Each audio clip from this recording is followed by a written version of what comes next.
Buen día. ¿Ya lo conocieron a Nicolás el miércoles? Con él van a sufrir la continuación de esto. Creo que ya se los dijo también. La clase anterior deberían de haber terminado de ver cómo funcionaba el procesador por dentro, ¿sí? Y cuántos ciclos T demorábamos en ejecutar un programa en lenguaje ensamblador básico que hacía load, add, store, ¿sí? Habían visto que eso iba a demorar más de un ciclo T por instrucción, varios de hecho, entre 4 o 5 ciclos T por cada instrucción. Y entonces habían visto la posibilidad de implementar un pipeline y de solapar la búsqueda de una instrucción con la decodificación de otra instrucción, con la ejecución de otra instrucción, como una forma de acelerar este proceso, ¿sí? Y hasta aquí habían llegado. ¿Dudas o seguimos? Nada que preguntar, todo claro. Ahora no, después sí. O sea, esto lo van a ver el procesador que nosotros vamos a usar tiene un pipeline. No nos va a afectar porque esto es la parte interna del procesador. Cuando nosotros lo programemos, las instrucciones van a demorar sospechosamente poco, pero nada más, ¿sí? El punto es, nosotros en esta asignatura vamos a ver un poco del procesador por dentro y un poco del procesador por fuera. Los procesadores que vamos a ver por dentro son simples. De hecho, vamos a ver nada más que esto a nivel procesador por dentro y después vamos a empezar a conectarle cosas al procesador para armar un microcontrolador o una computadora, que es lo mismo.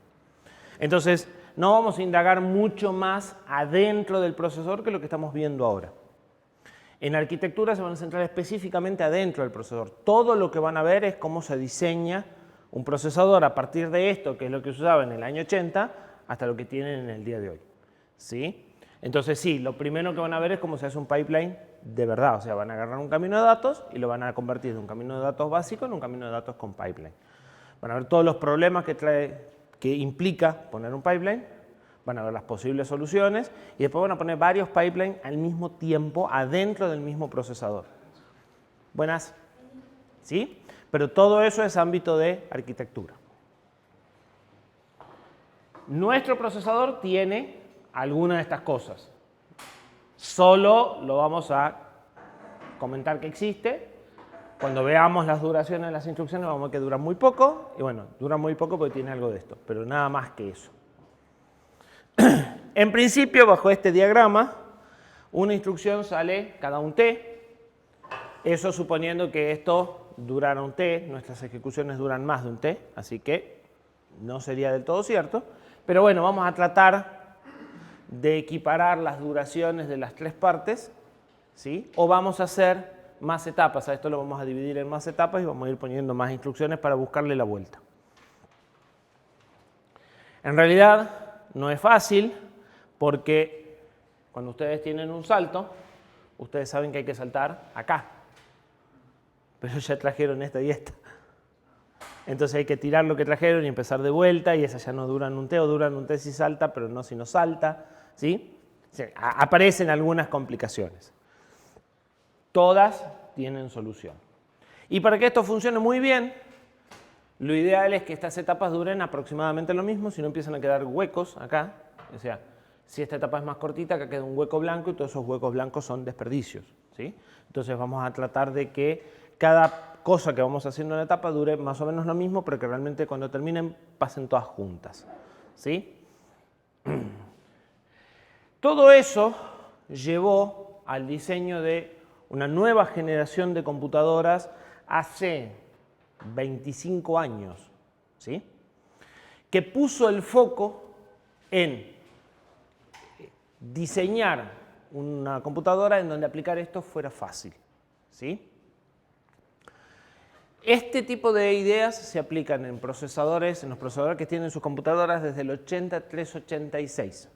Después del 386 vino el 4, después del 4 vino el 5, después del 5 vino el Pentium 1, después el 2, después el 3, después el 4, después el Core 2 Duo, después generación 1, 2, 3 y vamos por la 11, o sea, 27 generaciones atrás de Intel, de lo que están usando hoy.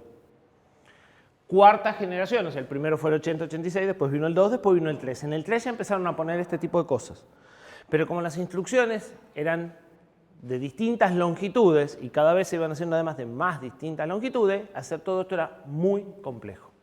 Entonces, en determinado momento alguien dijo, si empezamos de vuelta y pensamos las cosas de cero, y se volvieron a instrucciones más básicas, ¿sí? O sea, es como que retrocedieron 10 años en el tipo de instrucciones que iban a hacer y dijeron, saquemos todo lo que se usa poco o todo lo que me complique y nos quedemos con lo esencial.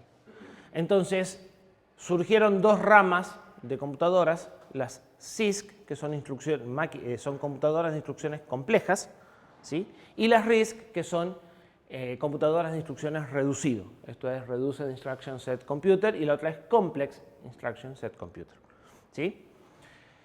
Las RISC pueden parecer máquinas muy viejas, ¿sí? Las primeras computadoras hacían muy poco. Eso fue evolucionando a las CISC, agregando complejidad, y en cierto punto alguien dijo, no, volvamos a cosas más simples para ganar velocidad. Entonces, en realidad, el diseño de las RISC, si bien uno las ve y hacen menos cosas que las otras, es posterior, y es lo que se usa hoy. Hoy, casi todas las computadoras son RISC, y vamos a ver por qué. Tienen pocas instrucciones y simples, eso aliviana muchísimo el control, ¿sí? El costo de un procesador está dado por el área de silicio que se ocupa principalmente. Hacer una máquina de estados finitos compleja insume mucha área de pastilla. En un procesador como el 386, el 50 o el 60 o el 70% del área de la pastilla estaba ocupado por el control, ¿sí? Hacer un procesador como el que nosotros estamos planteando, en principio nuestro control requiere 7 estados. El control de un 386 debe tener 1500, 2000 estados tranquilamente. Hay procesadores que pueden tener 25.000, 50.000 estados, ¿sí? Obviamente, implementar esa máquina de estado finito lleva electrónica y ocupa espacio. Esta gente dijo, hagamos instrucciones sencillas y a partir de esas instrucciones sencillas y bien pensadas, desocupemos espacio de la pastilla. Al desocupar espacio de la pastilla, dijeron pongamos más registros. El 80, 386 o cualquiera de los procesadores que tienen ustedes tienen 4 registros. Y cada registro tiene una función específica. Solo pueden hacer operaciones matemáticas con un registro, ¿sí? Esta gente dijo pongamos 32. Una barbaridad. ¿Por qué?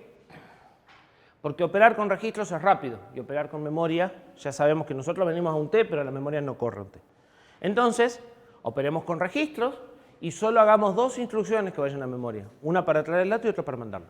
No hagamos operaciones contra memoria ni todo ese tipo de cosas raras, ¿sí? Porque muchas veces en los programas hay un principio que lo van a ver detenidamente, hay un principio llamado localidad temporal y espacial. Yo uso el mismo dato, más o menos en la misma parte del programa, lo uso mucho y después no lo uso más. Entonces, esos datos los pongo en los registros, opero entre los registros, una vez que no lo necesito lo guardo en memoria y no lo vuelvo a usar hasta que vuelva a necesitarlo, ¿sí? Y eso me da velocidad. Entonces, proponen que las máquinas solo tengan 2 instrucciones, una para traer el dato de memoria al registro, otra para llevarlo, y todo el resto de las operaciones se hacen sobre registros. A cambio, me dan muchos registros, ¿sí? Entonces, bueno, el procesamiento se hace en los registros y eso lo hace más rápido. Y como son máquinas simples, implementar el pipe es fácil. Y además, los tiempos de propagación electrónicos que yo tengo en el camino de datos, como el camino es simple, son más cortos. Y entonces, cuando un procesador estaba trabajando a 60, 70 megas, un RISC te podía subir a 250 megas como si nada. De la misma generación, ¿sí? Esa simplicidad redundaba en velocidad. Y encima te ejecutaba una instrucción a un T de 250 MHz, mientras que el otro te ejecutaba una instrucción a 10T o 12T de 80. O sea, las diferencias de velocidad eran abismales, ¿sí? Eso fue haciendo que se imponga la filosofía RISC en general. en procesadores como los Intel, que son los que tenemos en las máquinas, no es tan fácil porque teníamos que tener compatibilidad hacia atrás. Entonces hicieron como una especie de adaptación, que la van a ver más adelante. Por un lado es RISC y por el otro lado parece CISC, ¿sí? Pero a la larga fueron adoptando parte de estas filosofías.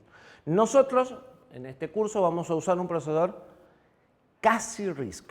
O sea, si lo vemos parece RISC, pero hay algunos detallecitos que no cumple. Hay un par de instrucciones más que acceden a memoria, por ejemplo, y hace algunas cositas en memoria más de lo que haría un procesador genuinamente RISC. El que van a usar el año que viene sí cumple con esto a rajatabla, ¿sí? Pero es un diseño moderno, inspirado en esto, con algunas variantes o con algunas libertades, pero siguiendo la idea de que no les complique mucho la vida, ¿sí? Bien, con eso cerramos lo que es procesador. Habíamos visto primero que era control camino de datos, después vimos memoria, volvimos a procesador para ejecutar instrucciones.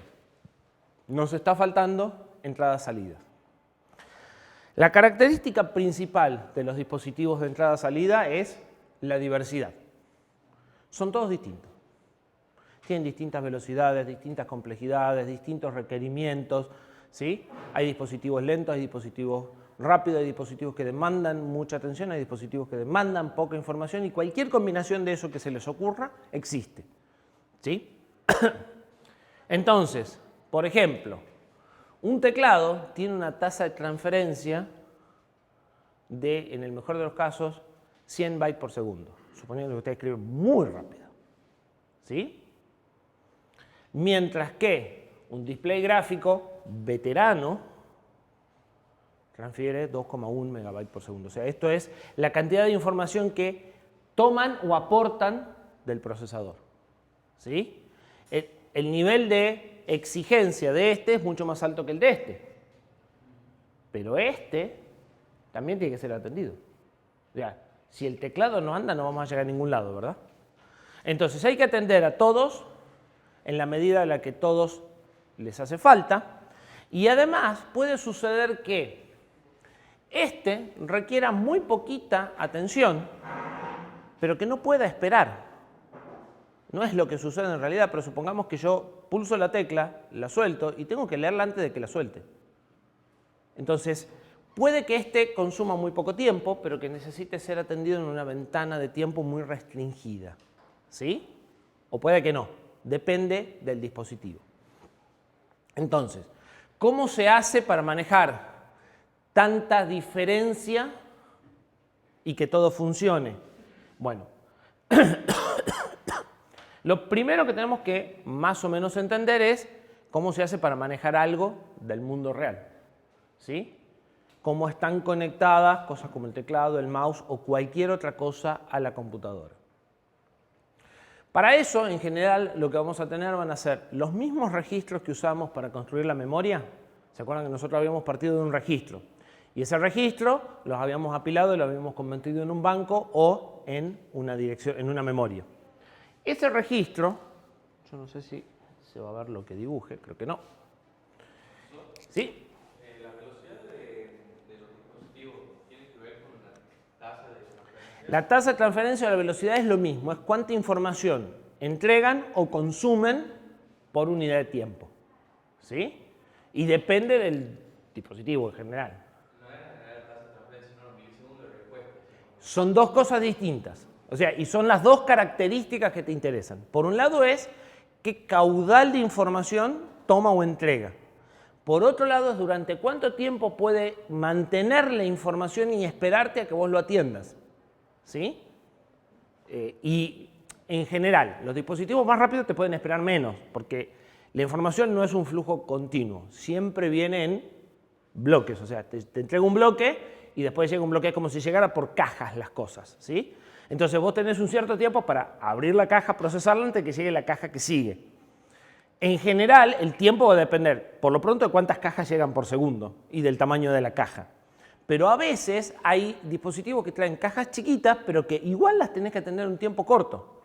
O sea, el próximo paquete de información va a venir dentro de mucho, pero a este lo tenés que procesar ya. ¿Sí? Entonces, son dos cosas diferentes, en general van asociadas. Un dispositivo que tiene mucha velocidad, soporta poca latencia. El tiempo que vos demoras en atenderlo se llama latencia. Entonces, un dispositivo de alta tasa de transferencia suele tener poca latencia. Pero a veces dispositivos de baja tasa de transferencia también tienen poca latencia. ¿Sí? Nosotros habíamos partido todo de un registro al cual le habíamos puesto un buffer clear state, ¿verdad? Estas salidas que estaban acá siempre tenían un valor definido. Y esta me permitía hacerlo ingresar al bus o no. Lo vamos a ver más en detalle, pero si yo básicamente tomo una de estas patitas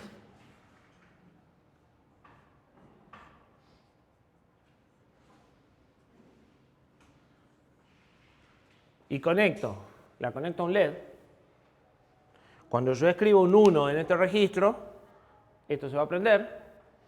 Cuando escribo un 0, esto se va a apagar. Eso básicamente es un puerto de entrada-salida. De esa forma, yo voy a lograr prender o apagar cosas, o activar cosas, o controlar cosas, y me voy a vincular al mundo real. En una memoria, esto está confinado adentro del chip. En un dispositivo de entrada-salida tomo esas líneas y las uso para conectarlas a cosas reales. ¿Sí? Se puede hacer de dos formas. En este caso sería una salida.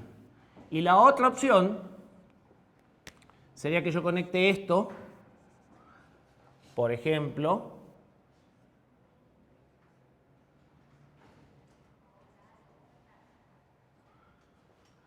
a un pulsador. Ya no necesito el registro, solo necesito el buffer clear state.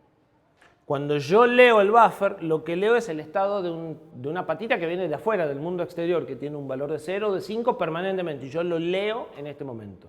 Esto es la esencia de una entrada. ¿Sí? Entonces, la diferencia entre la entrada, salida y la memoria es simplemente que todos esos terminales asociados entre el registro y el buffer, que antes estaban confinados a la pastilla, ahora aparecen en patitas y yo puedo conectar cosas o tomar cosas de ahí. ¿Sí? Voy a tener, depende de la complejidad del dispositivo, uno o muchos de estos que van a generar muchas señales para hacer lo que necesite hacer. ¿Sí? Entonces, esos son lo que se llaman puertos, que son colecciones de registros, y eso se va a conectar en la memoria, en el mapa de memoria, de la misma forma que se conecta a la memoria. O sea, va a haber una dirección de memoria donde si yo escribo, va a aparecer en terminales de salida. Y en otras direcciones de memoria, como es memoria, si escribo no va a pasar nada más que va a quedar el dato guardado. ¿Sí? De la misma forma, si leo, acá voy a leer la realidad de las patitas de entrada y no el dato que escribí. ¿Sí? Pero desde el punto de vista del programa, está en una dirección de memoria, lo leo y lo escribo como si fuese una variable, pero no es una variable. Es un dato que tomo o mando al mundo real. ¿Sí? En general, de esos registros voy a tener varios. Algunos para configurarlo al propio dispositivo, para decirle cómo quiero que opere. Y otros para pasarle la información que él tiene que hacer. Pensemos en una impresora, por ejemplo. Entonces, puedo tener algunos registros para decirle si quiero que escriba con un tipo de letra o con el otro, y otro para mandarle el texto que tiene que escribir, por dar un ejemplo. ¿Sí? Voy a tener registros. Y también voy a tener algunos donde él me va a informar el estado, por ejemplo, si estoy sin papel. Entonces, voy a tener registros para configurarlo, para controlarlo al dispositivo en sí. Voy a tener registros para leer la información de estado del dispositivo, para saber si está andando o necesito hacer algo. Y después voy a tener registros para mandar y enviar datos que él usa. En el caso de la impresora, saca escrito como un texto de papel. ¿Sí? ¿Se entiende más o menos la idea? Tenemos tres tipos de registros: control, estado y datos. Son lo mismo, solamente es qué impacto tienen en la realidad. Ahora bien, tengo que poder escribir y leer en estos registros. Una posibilidad, la más usada hoy, es ponerlos en la memoria, reservar un pedacito de ese espacio de memoria y decir, acá van a ir mis dispositivos de entrada-salida. Hay otra posibilidad que es separar un espacio distinto. En esas señales de control que van a la memoria, reservar una señal específica para eso y generar instrucciones específicas, que son muy parecidas a las que van a memoria, pero cambian las señales que activan cuando leen o escriben. Entonces, o escribo memoria o escribo estos dispositivos. ¿Sí? Eso, entonces, la primera opción se llama mapeados en memoria. Están puestos en el medio de la memoria. La otra se llama en mapa separado o en mapa de entrada-salida. Tengo dos espacios, tengo dos instrucciones. Una instrucción es para ir a memoria y activa el espacio de memoria. Y la otra instrucción es para usar entrada-salida y activa las direcciones de entrada-salida que son independientes. Son independientes porque tienen líneas de control independientes. ¿Sí? El control se hace un poco más complejo. Bien. De esa forma mando y saco cosas. Ahora, yo puedo leer y mandar distintos tipos de cosas. Lo más básico que puedo mandar es un bit. Estos dos ejemplos. Puedo prender algo, un LED, un motor, cualquier cosa, pero está o prendido o apagado. No hay término medio. ¿Sí? Eso es una salida digital. Y voy a tener un valor de tensión que va a estar dado por la electrónica que tenga acá. Esto puede tener transistores, amplificadores de potencia, un montón de cosas. Entonces, acá podría tener una tensión mucho mayor que los 5 volts con los que está alimentado el micro. ¿Sí? Pero o tengo 5 o no tengo nada. O tengo 12 o no tengo nada. O tengo 24 o no tengo nada. No hay opción. O tengo 220 o no tengo nada. No hay término intermedio. Entonces, un valor de tensión está relacionado con el 1 y el otro, y el nada con el 0. Yo escribo un 1, acá obtengo un valor de tensión definido, y yo escribo un 0 y acá no tengo tensión. ¿Sí? Eso es una salida digital. La entrada digital es exactamente la inversa. Es un terminal al cual yo le aplico una tensión y lo leo como 1, le saco esa tensión, lo pongo una tensión de 0 y lo leo como 0. ¿Sí? De nuevo, acá puede haber un circuito adaptador de tensión para que yo acá ponga 12 volts cuando el procesador trabaja con 1,8 y resuelva los problemas de tensión, no importa. ¿Sí? Pero esto solo me puede indicar presencia o ausencia. Normalmente, este tipo de entradas-salidas se empaquetan. ¿Por qué? Porque como nosotros tenemos bases de 8, 16 o 32 bits, es muy fácil usar registros de 8 del mismo tamaño de nuestro bus y proporcionar paquetes del mismo tamaño de nuestro bus. Entonces, normalmente esta salida, y porque además, para manipular cosas necesitamos muchas entradas y salidas digitales, es lo que más se usa. Entonces, van a encontrar habitualmente puertos formados por varios terminales de entrada-salida y normalmente cada uno de estos ustedes lo van a poder configurar para usarlo como entrada o como salida indistintamente. O sea, van a tener toda la electrónica para trabajar de una forma o de la otra. ¿Sí? Y eso va a requerir un registro de control para decirle la entrada 1 la quiero como entrada y el bit 2 lo quiero como salida. Y el de datos va a ser, bueno, lo que leo o lo que escribo. ¿Sí? Eso con las entradas y salidas digitales. Nos van a permitir detectar estados sí o no o poner cosas en prendido o apagado. También vamos a tener, o vamos a encontrar en un sistema embebido, entradas y salidas analógicas, que en realidad no son analógicas del todo, pero las llamamos así. ¿Qué es una entrada o una salida analógica? Es una entrada que tiene varios valores intermedios entre el 0 y el 1. ¿Sí? No van a ser analógicas porque en realidad son discretas. O sea, o tiene el 1, el 2, el 3, el 4, el 5, el 6 o el 7. ¿Sí? Pero tengo una gama de valores para lo que estoy leyendo. Ustedes vieron conversores digitales analógicos y conversores AD y DA, los dos. ¿Sí? Bueno, entonces, vamos a tener eso. Si lo quieren, conectado a algo de esto va a haber un conversor AD o un conversor DA. Cuando yo escribo acá, eso se traduce en una salida, una tensión analógica de salida, o yo hago un muestreo AD y después lo leo por algo como esto. ¿Sí? Eso me va a permitir ingresar variables que las voy a ver como un número. Y va a haber una correspondencia directa entre el valor que yo leo, numérico, y la tensión que se le está aplicando.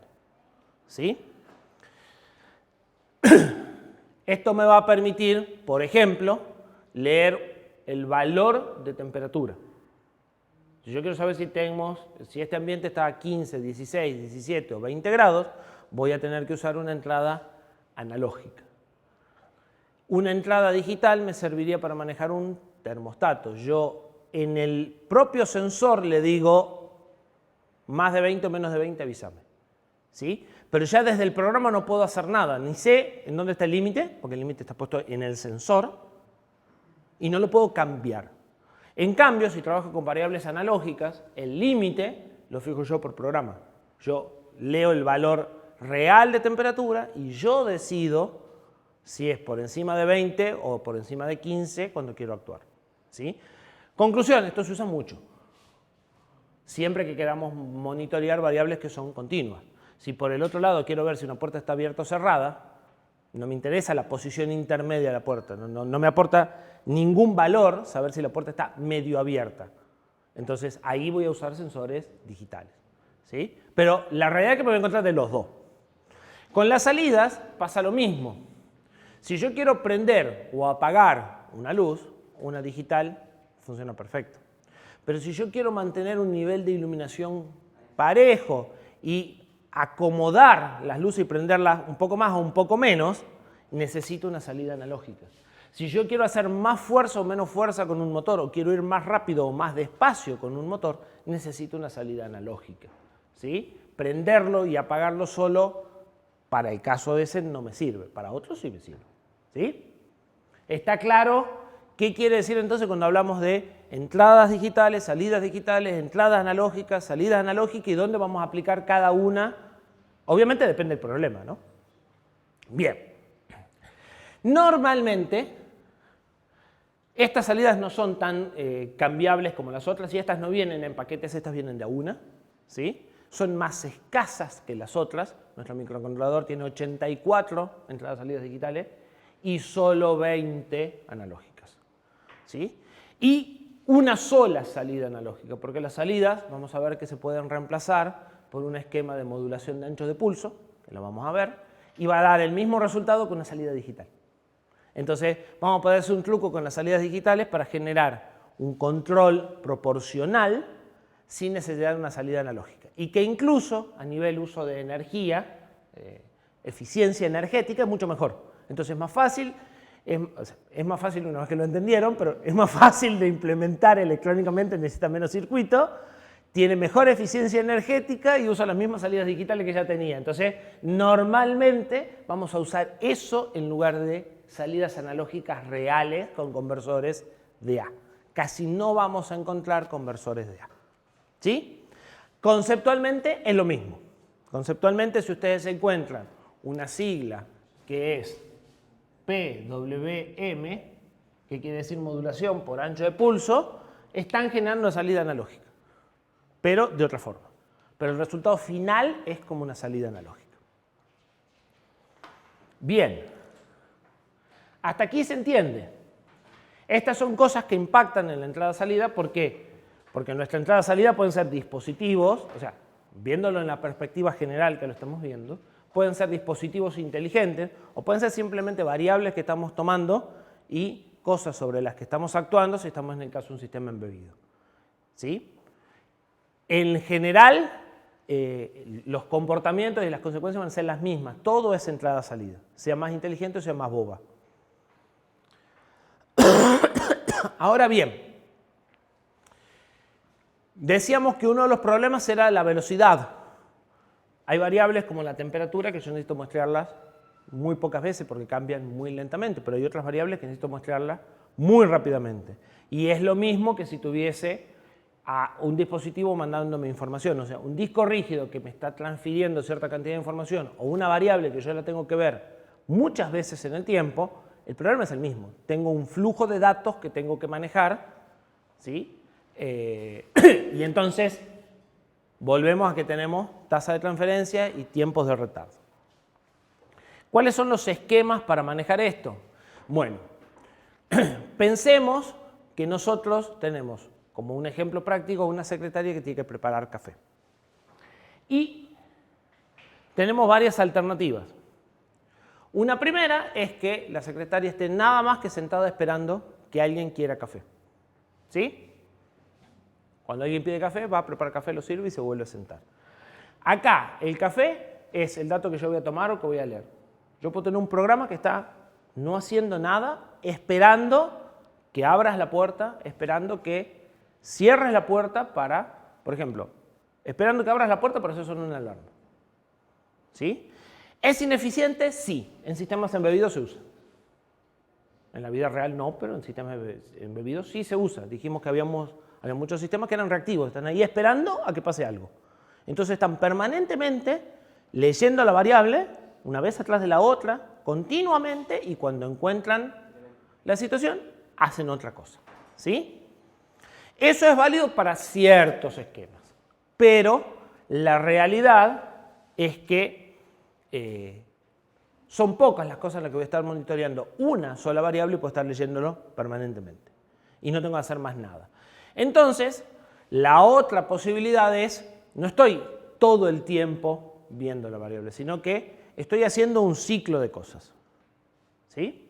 Leo una variable, leo la otra, me fijo si hay un comando y empiezo a hacer un ciclo en el cual cada X tiempo miro esa variable. Ese esquema se llama polling y si lo adaptamos a una persona, cada 20 minutos se para y pregunta, ¿quieren café? ¿Sí? Sirve café el que quiere y el que no quería en esa ronda espera hasta la ronda que viene. ¿Sí? Eso es más eficiente porque entre ronda y ronda yo puedo hacer otras cosas y yo sé en qué momento voy a hacer la ronda, cuando no me molesta. ¿Sí? O sea, es muy probable que la secretaria no esté, uy, son justo y 15, dejo lo que estoy haciendo por la mitad. Va a terminar lo que está haciendo, va a hacer la ronda y va a volver. ¿Sí? Entonces, yo puedo acomodar el momento de la encuesta para hacerlo cuando menos me complica la vida. Problemas. Ustedes tienen que esperar entre ronda y ronda. ¿Sí? Y esas rondas se podrían alargar, eventualmente. Entonces, determinar cada cuánto tiempo va a ser la encuesta puede ser complicado. Además, si esta ronda es ofrecerle café a todo el blog, hay que empezar a caminar pisos y eso lleva tiempo. Para que por ahí nadie me diga, no, ninguno quería café. Caminé 10 minutos al vicio porque nadie quería café. ¿Sí? ¿Se entiende? Bien.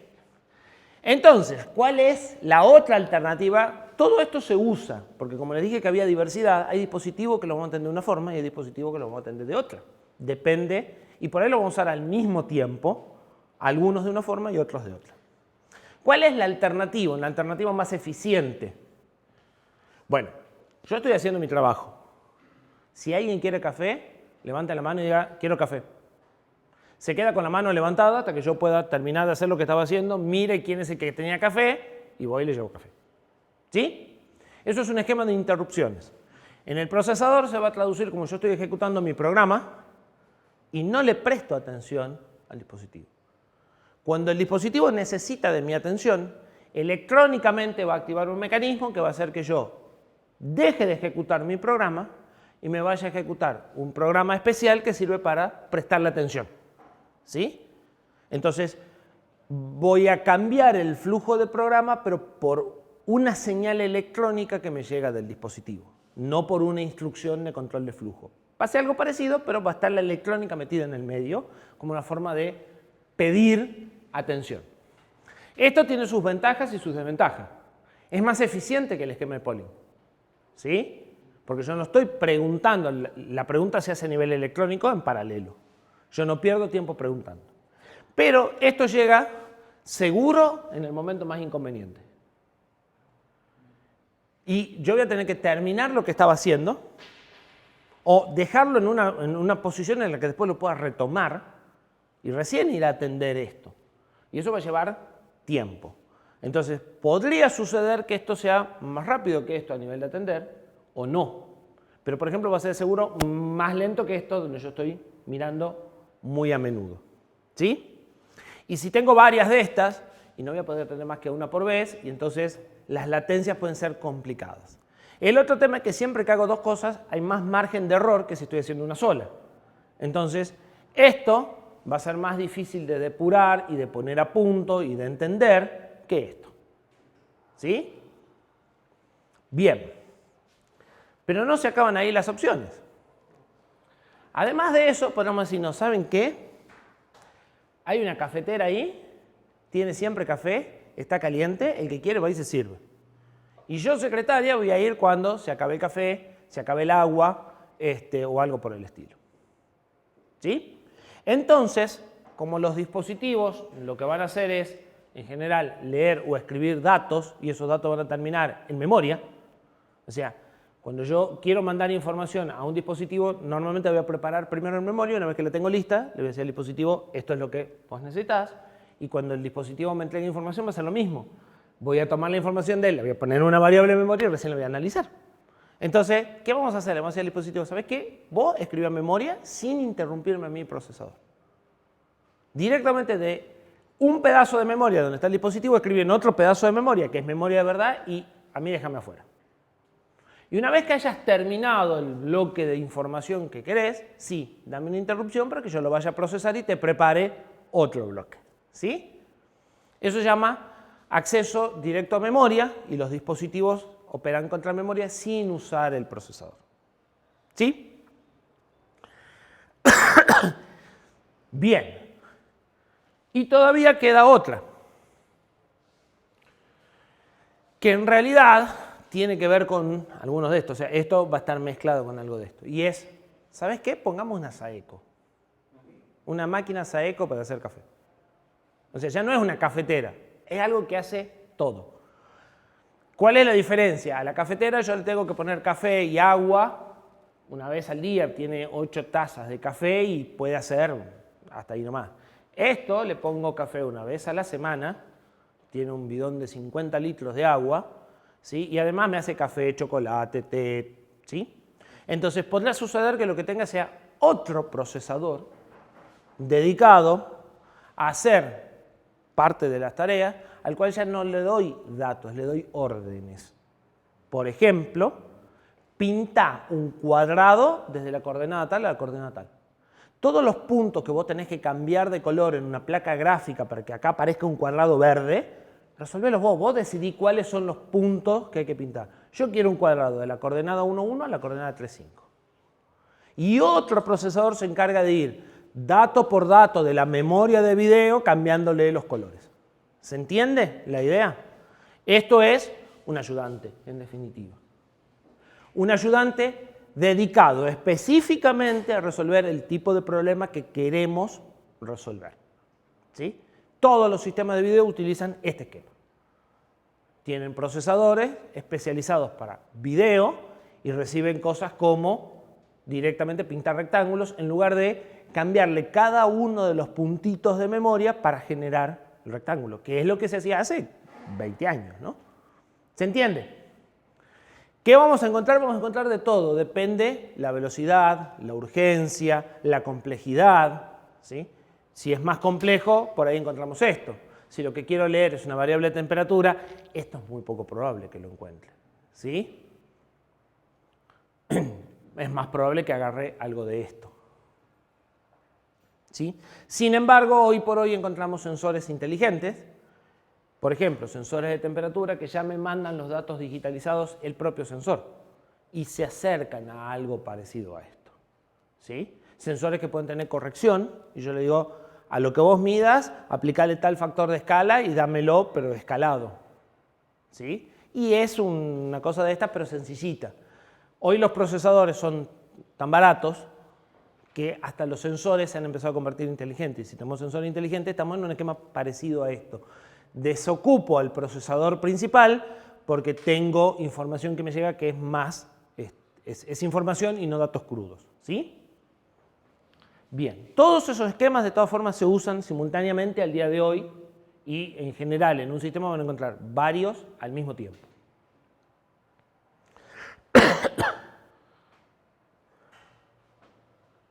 Bien, a esto más o menos lo vimos. ¿Cómo hago el polling? Tengo un lazo. En ese lazo, cada X instrucciones, en general es una vez por pasada de lazo, pero podría hacerlo 2 o 3 veces en el cuerpo del lazo. Voy a ver una bandera. ¿Qué es una bandera? Un bit de uno de estos registros de estado, ¿sí? Normalmente va a haber un bit que me dice hay un dato que no leíste. Si está ese dato, voy y hago lo que tengo que hacer. Y si no, sí. En el caso de la interrupción, ese mismo bit va a entrar a un mecanismo del control, ¿sí? El control va a agregar una patita de entrada en ese bus de control, o sea, tenía read, tenía write, bueno, va a tener uno que se llama pedido de interrupción. Cuando algún dispositivo le mande una señal eléctrica por esa patita, él va a suspender, ordenadamente va a suspender la ejecución del programa y va a empezar a ejecutar otro programa que él ya sabe dónde ubicar, ¿sí? Entonces, esto me implica complejidad en el control del procesador, pero todos los procesadores hoy por hoy lo tienen, ¿sí?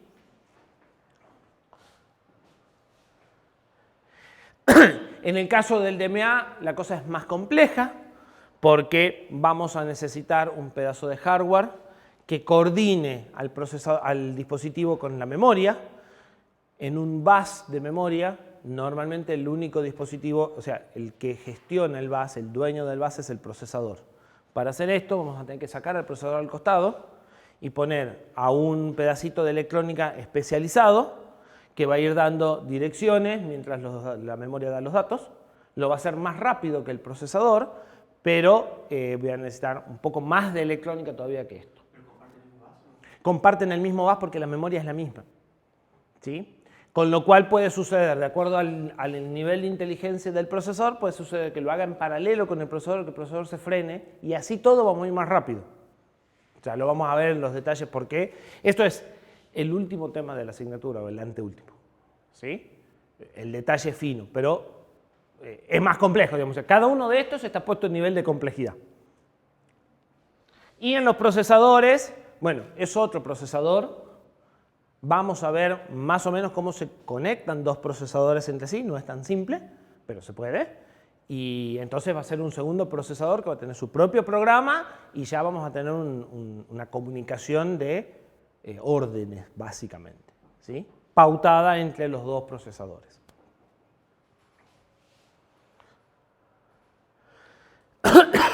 Bien. ¿Cómo nos conectamos? Algo de esto ya lo dijimos. En un primer punto necesitamos convertir la señal física que queremos medir en una señal eléctrica. O la señal eléctrica en una señal física. Si queremos convertir una señal física en una señal eléctrica, tenemos un sensor, ¿sí? Que va a depender de la señal física que queremos convertir. Si queremos convertir un valor de temperatura en un valor de tensión, vamos a tener un termómetro. Si queremos convertir un valor de fuerza en un valor de tensión, vamos a tener una celda de carga. ¿Sí? Depende de la variable física que queremos medir, va a ser el sensor. Podría haber 3 o 4 tipos de sensores que usan distintos principios físicos para medir la misma variable física, ¿sí? Suele suceder, ya sea por rango, por precisión, por costo, etc. ¿Sí? Por ejemplo, para medir la luz, la cantidad de luz y transformar la intensidad de luz en una tensión, podemos usar una fotoresistencia, podemos usar un fototransistor. Usan principios distintos. Uno varía la resistencia, el otro varía el nivel de conducción de un transistor. También podemos usar un fotodiodo, ¿sí? Entonces, para medir las mismas variables podemos tener distintos tipos de sensores que usan distintos principios físicos intrínsecos, pero en todos entra luz, sale tensión, ¿sí? Los sensores suelen ser analógicos por naturaleza, ¿sí? Aunque hay sensores que son digitales por naturaleza.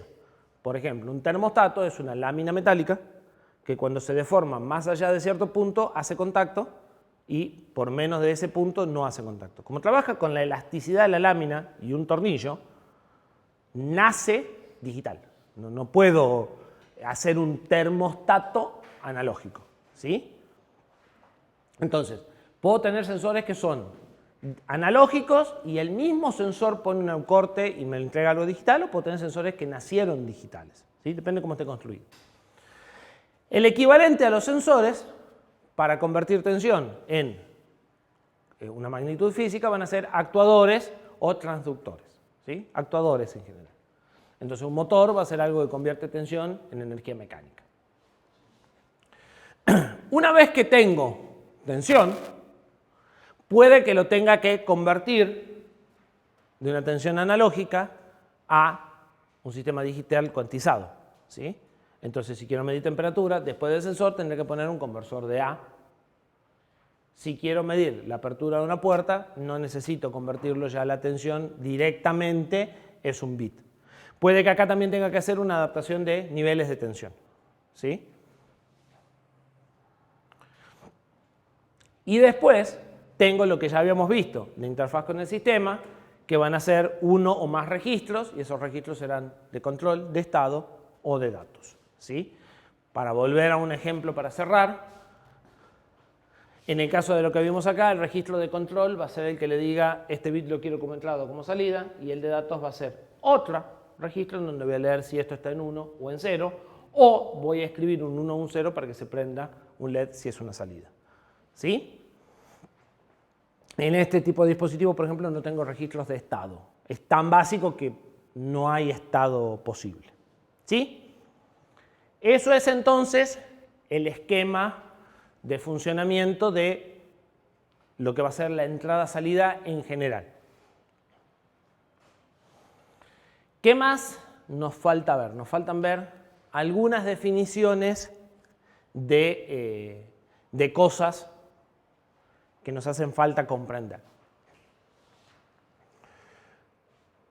El procesador vimos que ejecuta valores numéricos que están almacenados en memoria, ¿sí? Los decodifica según un patrón que está establecido en el control y ejecuta una operación. O sea, reconoce esos valores numéricos como instrucciones.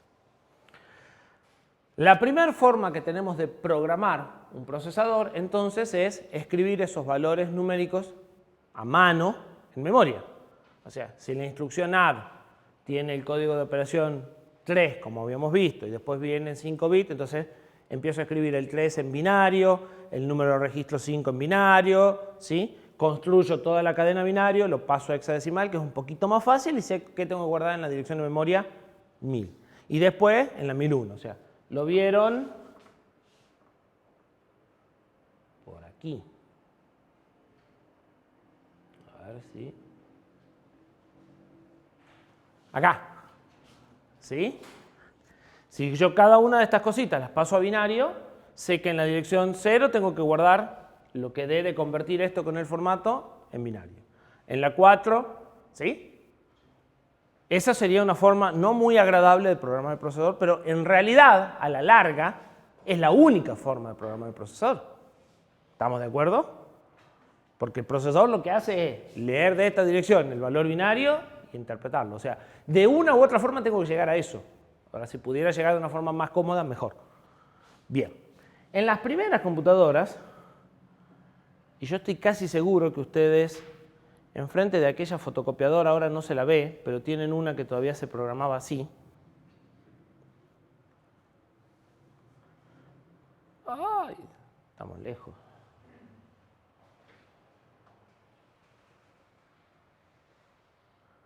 En las primeras computadoras tenían un montón de llavecitas, programaban, subían y bajaban la llave, ponían la llave en 1 o en 0 y guardaban el dato en la memoria. Y se programaban así, a mano. Hay una IBM ahí abajo dando vuelta que si se fijan van a encontrar en qué registro quieren guardar, porque ni siquiera guardaban en memoria el dato. Ponían el número en binario, lo ponían en un registro, ponían el otro número en binario, lo ponían en otro registro, después ponían el código de la instrucción, lo mandaban a la IR y lo mandaban a ejecutar. ¿Sí? Estamos hablando del año 60 y X. ¿Sí? Obviamente es extremadamente fácil meter la pata, es inhumano, tortuoso, y la primera gran ventaja es pasar del binario al hexadecimal, entonces por lo menos lo podemos leer y no son unas tiras así de largas, ¿sí? Eso se llama lenguaje de máquina y es lo que realmente sucede en última instancia. La primera mejora se llama lenguaje ensamblador. En el lenguaje ensamblador, que es lo que nosotros vimos hasta aquí, vamos a escribir instrucciones que tienen un nombre. En lugar de poner el código de operación, le vamos a asignar un nombre a los códigos de operación, ¿sí? Le vamos a asignar un nombre a los registros, R1, R2, R3, en lugar de su número, y vamos a escribir algo, no en castellano, pero un poco más cercano al lenguaje humano, como LOA de R1, R2, ¿sí? M3. Eso es lenguaje ensamblador. Ahora bien, a la máquina tiene que llegar el código de máquina. Eso quiere decir que yo necesito un traductor que entienda ese texto que yo escribí y lo transforme en código assembler o en código de máquina, ¿sí? Ese traductor, como está partiendo del lenguaje ensamblador, va a ser un ensamblador, ¿sí? Ese traductor va a tomar una a una las líneas de texto y las va a convertir en una instrucción. ¿Sí? ¿Sí? Y el primero se hizo con llavecitas. Esto es como el huevo de la gallina. ¿Sí? Pero a día de hoy ya existe un programa traductor que, o sea, ¿no? Al día de hoy existe una cosa tan loca que yo no la termino de entender, pero existe una herramienta para generar un compilador en el lenguaje. O sea, a ver, voy a poner un ejemplo. Hay un lenguaje que se está poniendo de moda que se llama Rust. No sé si lo escucharon nombrar. Proclama ser el sucesor de C. Veremos si eso ocurre. ¿Sí? Bueno, el compilador de Rust está escrito en Rust. Bien. Para hacer esa maravilla, utiliza algo que se llama, si mal no recuerdo, LLVM. Eso es una herramienta para generar compiladores que no tengo ni idea cómo funciona. Sé muy someramente qué hace, pero básicamente les permite escribir compiladores y no sé exactamente cómo, pero ustedes pueden escribir un núcleo muy chiquitito en otro lenguaje y después el resto del compilador ya en el mismo lenguaje en el que están trabajando, ¿sí? Hoy por hoy, en general, la mayoría de las herramientas están escritas en C. Y cuando se escribe, lo que se suele hacer en realidad es cross-compilar. Cuando ustedes compilan, que es un paso más adelante, todavía no llegamos a compilar, ya vamos a llegar. Cuando ustedes compilan, pueden compilar en una computadora, pero para que el programa sea ejecutado en otra computadora. O sea, usando el lenguaje de otra como objetivo final. Entonces, ya no necesitas escribir en binario aunque la máquina no exista.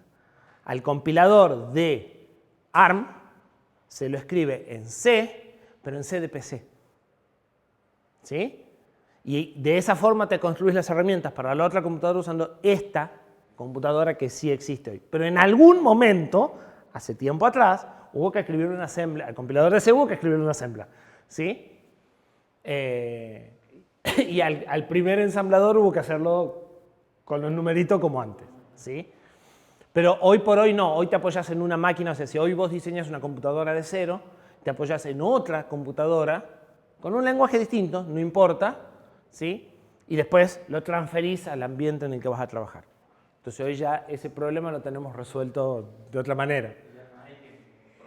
Claro, es como que ya tenemos edificios altos, entonces nos colgamos del edificio más cercano. Antes había que llegar a la altura y no había otra manera, ¿sí?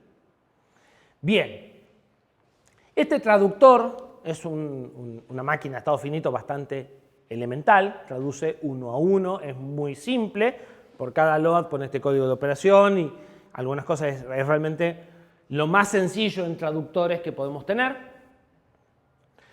Suelen ser bastante estrictos, como que el load tiene que estar siempre en mayúscula, o sea, es bastante molesto con los espacios, los tabuladores y ese tipo de cosas, no... es bastante básico lo que puede tomar como entrada. Hoy un poco menos, pero hace un tiempo era bastante molesto escribir en Assembler. Más allá de que las instrucciones hacen muy poquitas cosas, el traductor era también bastante bobo en no reconocer algunas cosas. El traductor recibe órdenes para explicarle qué quiero que haga, que no se traducen a veces en... O sea, recibe instrucciones que tiene que traducir, pero también recibe órdenes para decirle, este bloque de programa me lo tenés que poner, por ejemplo, en la dirección 1000. ¿Sí? Porque yo ya no voy a ir diciéndole en cada dirección donde quiero que ponga el programa. Le voy a decir al principio y después que él ponga todo a continuación. Entonces, van a aparecer instrucciones que no son instrucciones, sino que son órdenes al traductor, que no aparecen en el programa final, que se llaman directivas al ensamblador o... se llaman directivas al ensamblador. Una de las grandes cosas que me va a dar es la posibilidad de marcar los saltos, no diciéndole tenés que avanzar tantas instrucciones o tantos bytes, sino poniendo una marca y diciéndole anda la instrucción que le puse tal etiqueta. Y la diferencia de direcciones, que es lo que realmente la computadora necesita, avanzar el PC en 100 direcciones, la va a calcular él. ¿Sí? Y con las variables va a ser lo mismo. Voy a poder poner símbolos y decirle cargame la variable A, sin saber si estaba en la dirección 100, 104, 108. ¿Sí? Va a ser unas tablitas de traducción entre símbolos y sus correspondientes direcciones. Y por lo pronto vamos a poder ponerle comentarios al costado para saber qué estamos tratando de hacer. El assembler, el lenguaje de máquina es binario, puro. Esto sigue siendo, bueno, esto es un ejemplo de ensamblador. Esto lo van a sufrir todo el resto del año. ¿Sí? Entonces, nuestro programa se va a escribir con org0, esto le dice el origen del programa, o sea, a partir de qué dirección. LDR1,0,2, 2 es una etiqueta, que es guardar, es una etiqueta que está puesta a partir de la dirección 100. En la dirección 100 reserva una palabra, todo lo que está en morado son directivas al ensamblador. ¿Sí? Esto quiere decir que reserve el espacio para una palabra y le guarde este valor. Si se acuerdan, nuestro programa tenía en la dirección 100 el número 2, en la dirección 104 el número 3 y en la dirección 108 teníamos que poner el resultado. Entonces, con esto declaro una variable y la inicializo en 2. Con esto declaro una variable y la inicializo en 3. Este es el nombre de la variable. ¿Sí? Esto es el tamaño y esto es el valor inicial. Y con esta declaro una variable, pero solo le digo que reserve el espacio, que no le asigne un valor inicial. En realidad, esta declara una constante, no una variable. Pero depende de la memoria donde la ponga, va a ser variable o va a ser constante. Entonces, acá ya puedo referirme al nombre en lugar de la dirección, y no le digo que cargue de M104, sino que le digo que lo cargue de 2. Y puedo poner una etiqueta, ¿sí? Y esta instrucción le digo que quiero que salte a la etiqueta en lugar de 4 bytes más adelante. ¿Sí? Entonces esto es un programa ensamblador, aparecen órdenes que le dicen al compilador cosas que al traductor cosas que necesito y después las sentencias escritas con un mnemónico y un formato definido. ¿Sí? Bien. ¿Cuál es el proceso de ensamblado? Eso que acaban de escribir ustedes es un archivo de texto que se llama código fuente. Ese código fuente pasa por el ensamblador, que es el traductor, y produce código de máquina, que vamos a llamar programa objeto. Esto es ejecutable. Esto se lleva a la memoria, ¿sí?, de la computadora y se pone en ejecución. Y ese programa objeto tomará los datos de entrada y generará los datos de salida. Pero fíjense que durante el proceso de traducción, el programa eran datos. ¿Sí? Para el compilador, estos son los datos de entrada y este es el dato de salida. Para nuestro programa en ejecución, bueno, nuestras variables serán los datos de entrada y los datos de salida cuando entren en ejecución. ¿Sí? Esto se llama tiempo de compilación o tiempo de ensamblado y esto tiempo de ejecución. Cuando nuestro programa entra en ejecución, estamos en tiempo de ejecución. En embebidos esto es bastante claro porque esto se hace en una máquina y esto se hace en otra distinta. Pero en las PC muchas veces ustedes en programación 1 se han enredado entre estos tiempos, ¿sí? Y hay errores de tiempo de compilación y hay errores de tiempo de ejecución. O sea, hay cosas que suceden recién acá. ¿Sí? Bien. Ventajas. Pocas. Desventajas. Muchas. Desventaja del lenguaje ensamblador. Distintas máquinas tienen distintos lenguajes ensamblador. Cambio de máquina, tengo que reescribir tengo que aprender el nuevo lenguaje ensamblador y reescribir todo el programa. ¿Sí?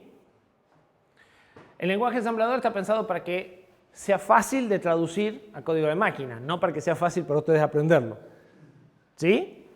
Bien. Por lo tanto, hay que ser un experto. Es difícil desarrollar masivamente. Y entonces esta pregunta cambió. Esto es muy gracioso. ¿Por qué no se ponen de acuerdo y hacen un solo lenguaje ensamblador? Y hasta hace 6 o 7 años la respuesta era una, y hoy la respuesta es toda la contraria. Hasta hace 6 o 7 años la respuesta era porque el lenguaje ensamblador tiene que estar adaptado a lo que tiene que hacer la máquina. Hacer el mismo lenguaje ensamblador para un procesador gráfico o para un procesador de señales o para un procesador de propósito general es muy difícil. Sin embargo, hace 6 o 7 años, el mismo grupo de gente que propuso esa revolución de los procesadores RISC, propuso la revolución de decir, pero sí se puede, y propusieron RISC-V, que es lo que yo les comenté. RISC-V busca ser un lenguaje ensamblador único, casi único, tiene trampa, pero no importa, mayoritariamente único, en donde ustedes podrían agregar sus propias instrucciones en determinado momento. ¿Para qué? Para tener una base común y si necesitan instrucciones específicas para poder hacer procesamiento de video para lo que necesiten, eso como que se complementa. Pero el esquema general del lenguaje ensamblador y las funciones básicas del lenguaje ensamblador son las mismas para cualquier procesador. ¿Sí? En realidad no es exactamente igual, pero tienen una parte muy grande en común. ¿Sí? Y esto sí está en camino, pero hay mucha plata invertida en muchas cosas que no van a ser fáciles cambiar. ¿Sí?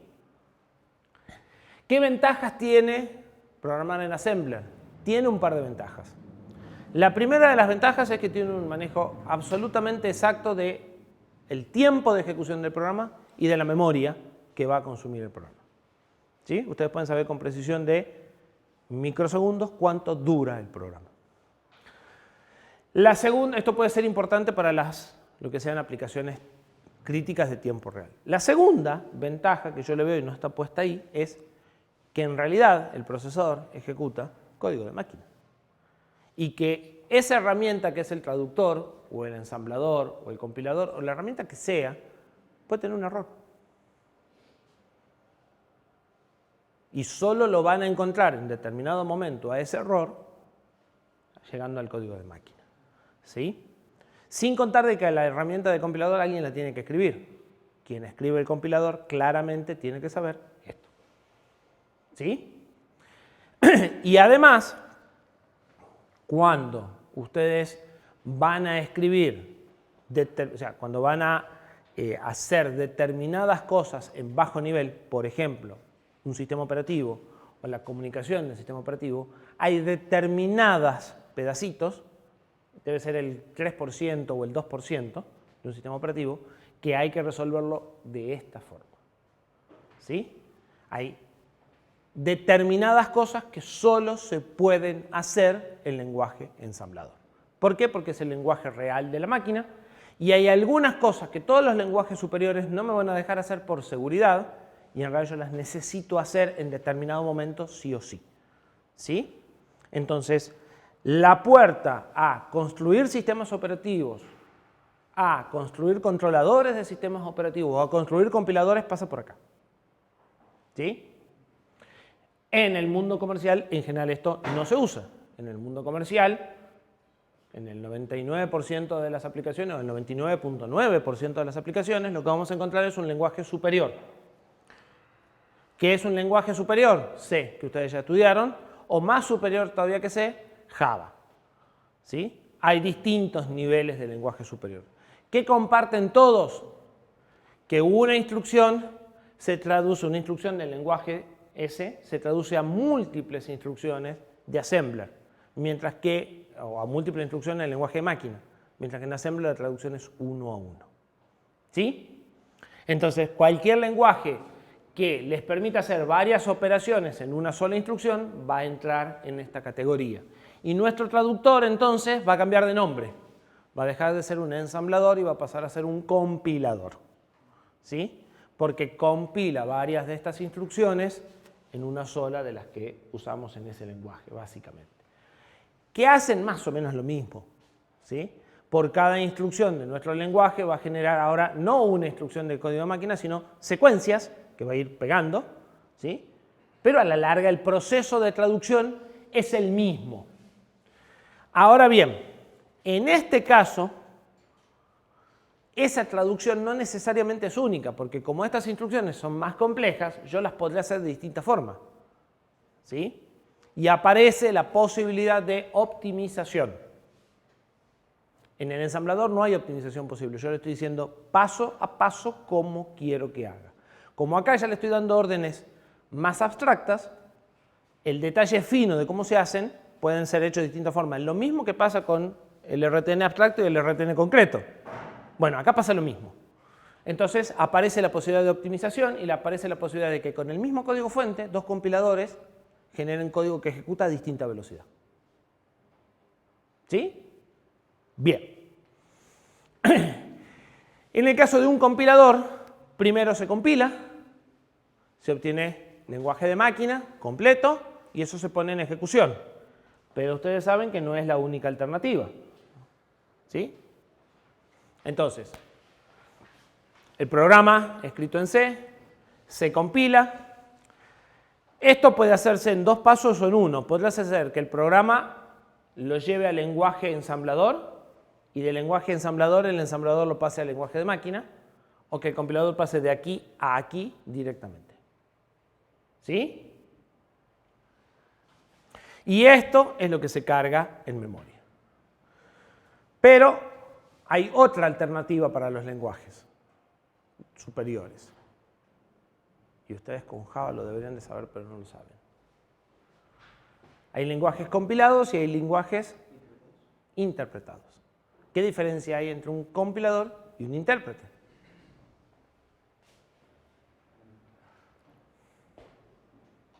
¿Qué diferencia hay entre un traductor y un intérprete?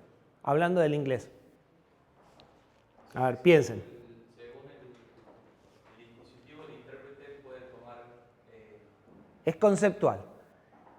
¿Qué diferencia hay entre un traductor de inglés y un intérprete de inglés?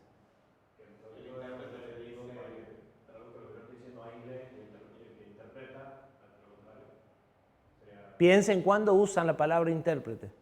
El intérprete te dice básicamente la idea y el traductor te dice exactamente lo que... No. ¿A dónde vieron un intérprete de inglés?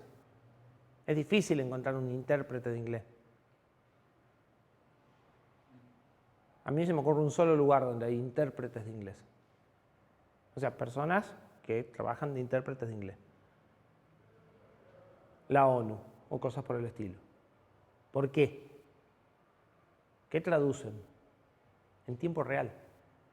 El intérprete está traduciendo simultáneamente. El traductor traduce en tiempo diferido. Cuando ustedes usan la palabra traductor, es alguien que tomó un texto, lo tradujo y produjo el texto en castellano. Cuando ustedes usan la palabra intérprete, es alguien que está hablando y diciéndome lo que dijo él en este momento. ¿Sí?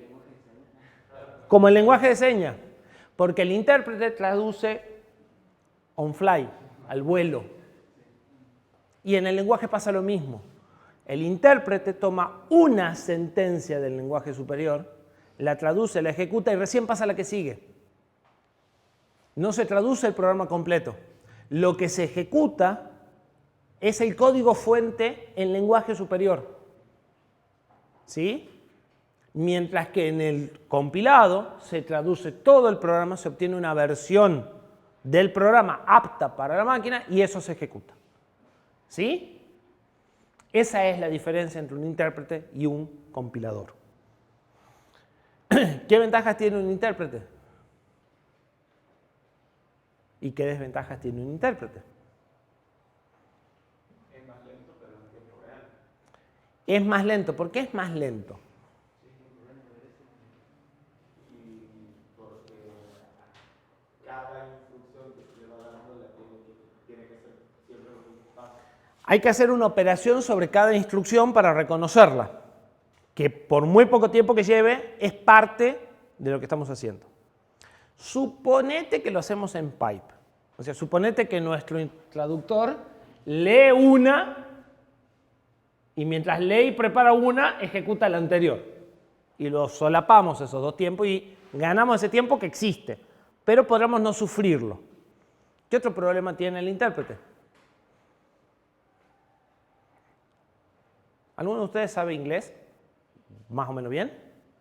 ¿Se animan a traducir algo? No, a traducir. A que yo les dé un texto y me lo devuelvan en inglés. ¿Se animan a interpretar? A que traiga alguien en inglés acá que hable y ustedes traducen en el momento. ¿Por qué?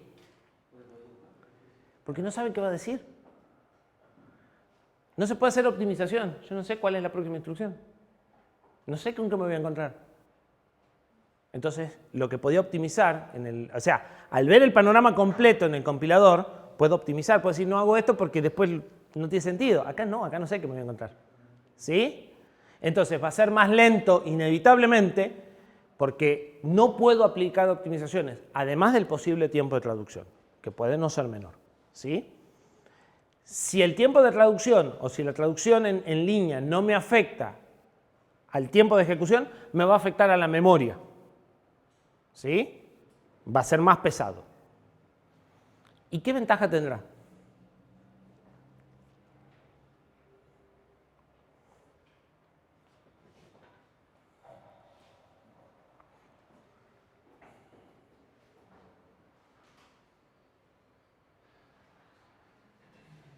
Mucho más fácil de depurar.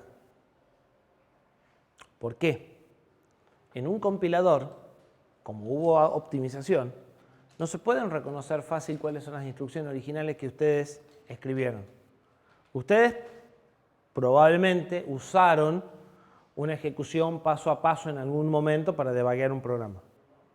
Pero cuando ese lenguaje es compilado, en realidad están adivinando qué instrucción es. Si ustedes optimizan mucho en lenguaje C, puede suceder que el programa pase la instrucción que sigue y vuelva para atrás y vuelva para adelante.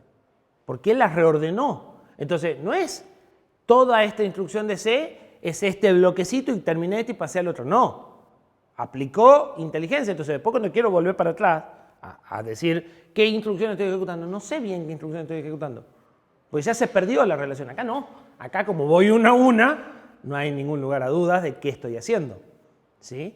Entonces, debuguear un lenguaje, un programa compilado, puede ser más complejo que debuguear un lenguaje interpretado. ¿Sí? Ahora, ¿a alguien le suena esto? ¿Qué es lo que hace el intérprete? Nuestro control es un intérprete. Toma las instrucciones de assembler o del lenguaje de máquina una a una y las traduce a señales eléctricas adentro del camino de datos para implementarlas. ¿Sí? Entonces, el control del que venimos hablando no es ni más ni menos que un intérprete, pero hecho como una máquina de estado finito, muy básica, muy elemental, donde lo que entiende son muy pocas cosas. ¿Sí? Pero funciona como un intérprete. Bien. Una diapositiva más. No, quedan un montón. Listo, hagamos una pausa. Creí que quedaban menos. Creí que quedaba una sola.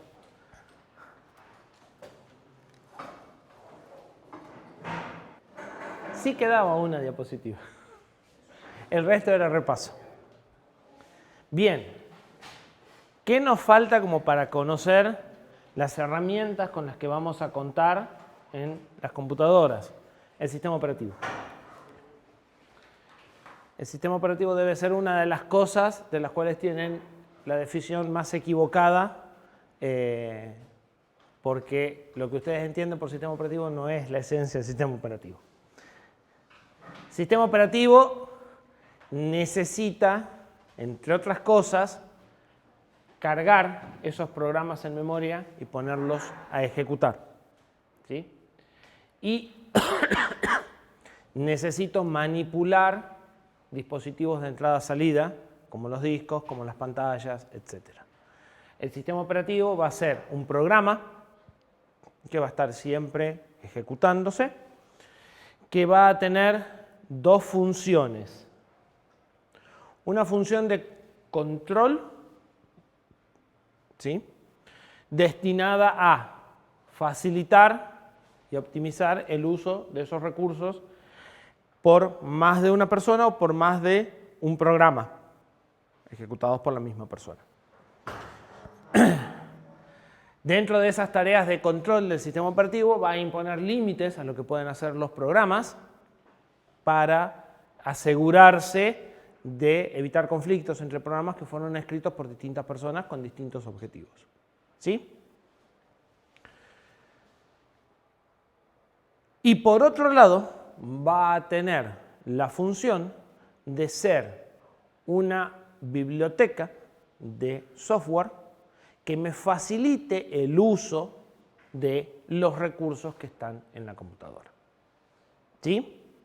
Entonces, bajo ese concepto, ustedes van a encontrar sistemas operativos como los que conocen y que se ajustan a esta descripción. ¿Sí? Windows, Android, ¿sí? iOS, MacOS, Linux.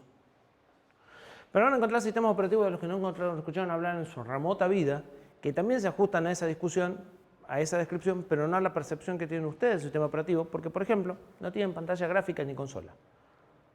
No tienen interfaz de usuario. Porque yo acá no dije que era para facilitar el uso del usuario. Es para facilitarle la vida a los programas. Y a veces también a los usuarios. ¿Sí? El objetivo del sistema operativo es facilitar escribir un programa para la computadora, haciendo que el que escribe el programa no necesite un conocimiento tan profundo de los dispositivos.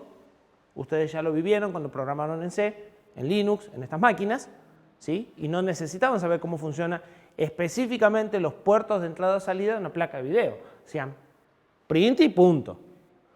El que se encarga de hacer eso en realidad no es el compilador, es el sistema operativo.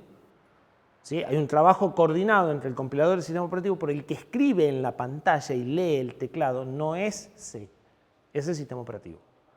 ¿Sí? ¿Por qué? Porque esta computadora tiene pantalla y teclado, pero hay otras computadoras que no tienen ni pantalla ni teclado, y el sistema operativo va a cumplir las mismas funciones. Les va a permitir transmitir información o hacer determinados procesamientos que involucran a los dispositivos de entrada y salida de una forma fácil. Ustedes no tienen que entender cómo funciona el dispositivo de entrada-salida, solo tienen que entender cómo funcionan algunas librerías que les proporciona el sistema operativo. ¿Sí? Esa es una de las tareas del sistema operativo, una capa de facilidad. La otra tarea del sistema operativo es control. Es, además de facilitarle las cosas, evitar que ustedes cometan determinados errores. Depende de vuelta del contexto del sistema operativo, eso podrá ser más permisivo o más restrictivo. ¿Sí? Pero entonces, en un sistema operativo como los que ustedes están acostumbrados a usar, donde los programas los escribieron un montón de gente y no sabemos qué tanto sabía del programa, habrá restricciones, en el caso de los celulares, en el uso de energía, en el caso de todos, en el uso de memoria, en el uso de almacenamiento. ¿Sí? Entonces, todas las funciones de restricciones que voy imponiendo Android, en privacidad, en manejo de cámara, además vienen por el lado del control, por el lado de limitar que los programas que se ejecuten hagan cosas indebidas. ¿Sí? Todos los sistemas operativos van a compartir esa característica de imponer límites para garantizar que el sistema funcione bien. Lo que van a cambiar entre distintos tipos de sistemas operativos son los límites que tienen. Algunos serán más permisivos, porque la gente que lo está programando es menos y sabe lo que está haciendo. Sistemas embebidos, por ejemplo, sistemas operativos de sistemas embebidos tienen estas dos características, pero suelen dejar de hacer muchas cosas que en un Unix es imposible que ustedes hagan. ¿Por qué? Porque un sistema embebido lo programan un equipo de 10 personas que todos saben lo que están haciendo, todos tienen un cierto nivel de programación. En cambio, hoy a una computadora que corre un programa de Linux o un programa de celular, el celular es peor todavía, lo programa un montón de gente que no sabemos de dónde salió. Ni siquiera sabemos si tienen buenas intenciones. En el sistema embebido lo está programando gente que es de mi área de trabajo, que sé que si se equivoca es sin querer y no a propósito. ¿Sí? Entonces, los niveles de control y los niveles de simplicidad que les van a proveer van a cambiar. Pero todos los sistemas operativos tienen ese rol. Y todos los sistemas operativos son entonces además un intermediario. Mi programa ya no va a trabajar directamente con la máquina, sino que voy a tener a este programa en el medio que me va a restringir algunas cosas y que me va a facilitar algunas cosas. ¿Sí? ¿Está claro ese concepto? Van a tener una asignatura entera de sistemas operativos a continuación de la de arquitectura. ¿Qué vimos? Vimos que es una computadora. ¿Cuáles son sus tres partes más importantes? O las tres partes que la forman en realidad. Memoria, entrada-salida y CPU. Vimos que la entrada-salida está caracterizada por diversidad y tenemos distintas técnicas para atacar esa diversidad.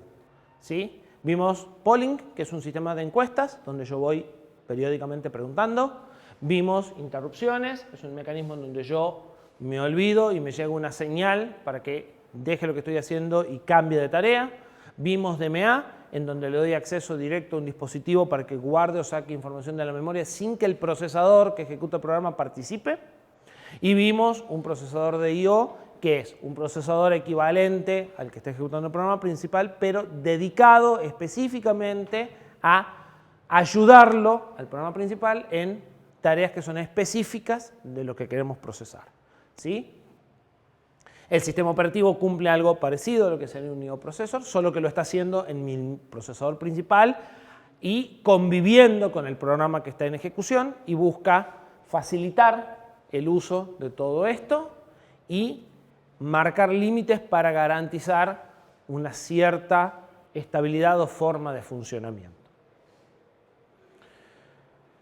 Vimos en memorias RAM y ROM, lectura y escritura. ¿Sí? Vimos.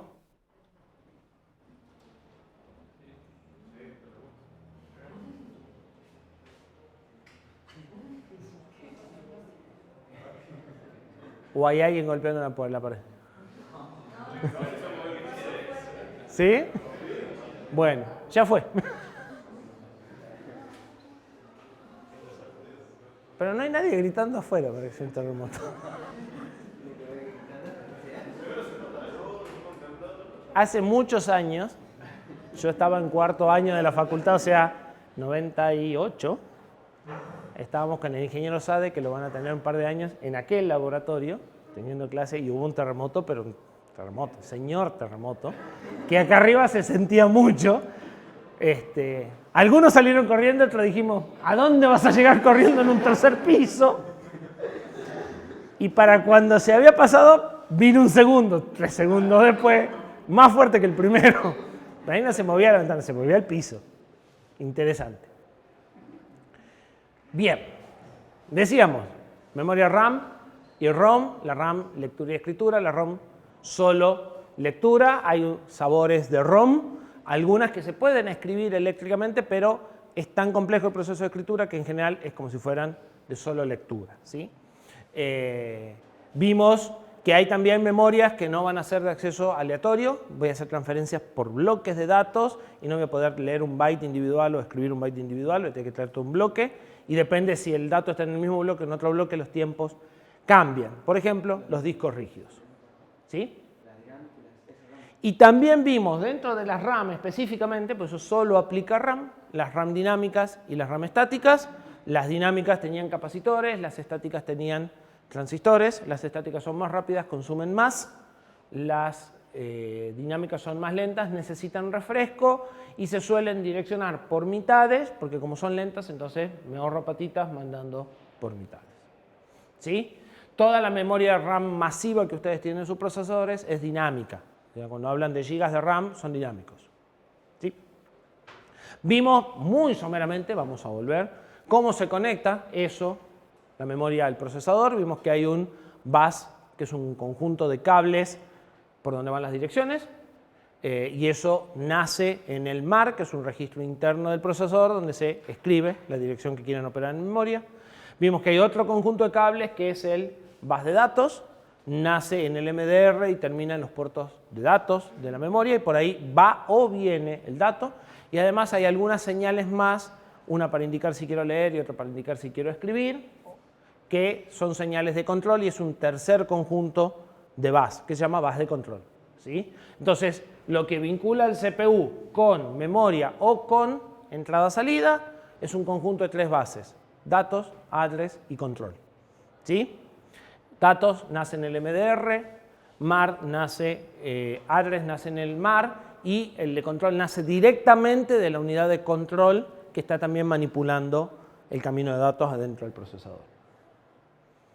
Vimos cómo es el ciclo de una instrucción, ¿sí? Vimos un camino de datos, vimos cómo describir formalmente las transferencias que ocurren adentro para que todos podamos hablar un lenguaje universal y nos entendamos cuando decimos muevo esto de tal lugar a tal lugar, que era el RTN.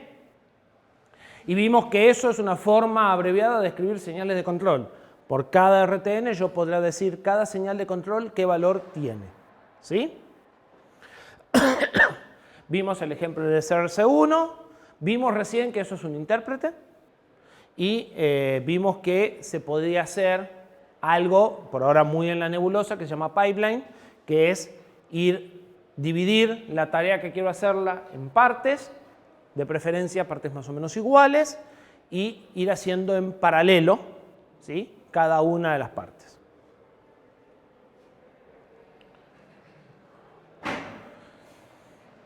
En definitiva, nuestra computadora, vamos a ver que vamos a necesitar, es un elemento complejo, y para poder atacar cosas complejas, nosotros vamos a, en general, trabajar con un esquema de capas.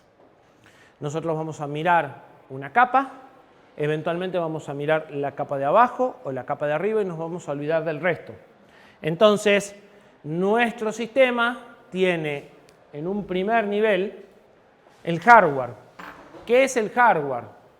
Los registros, el camino de datos, ¿sí?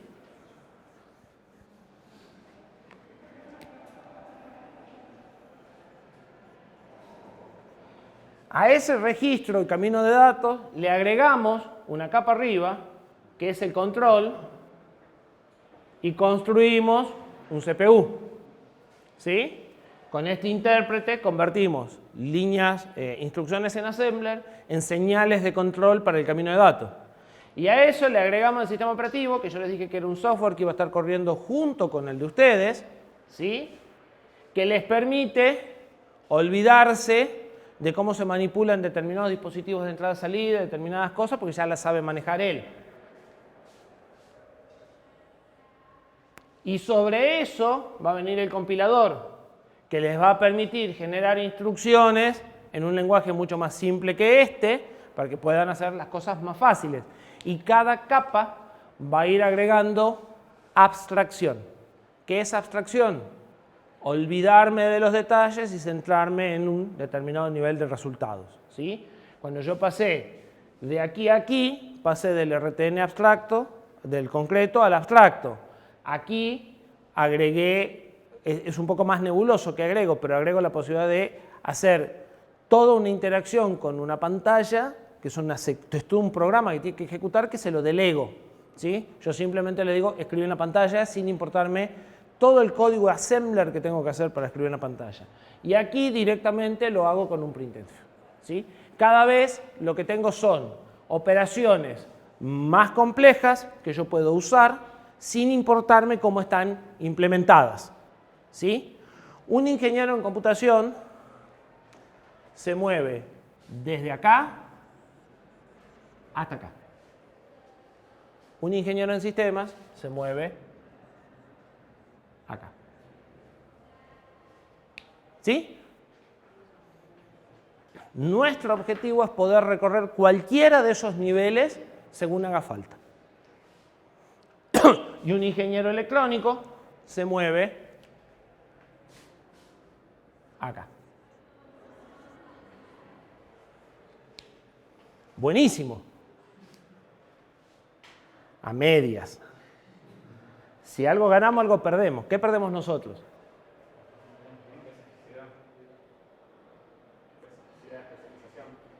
Profundidad. Si vemos mucho, no podemos verlo en la misma profundidad que los que ven poco. ¿Sí? ¿Está claro eso? Bien.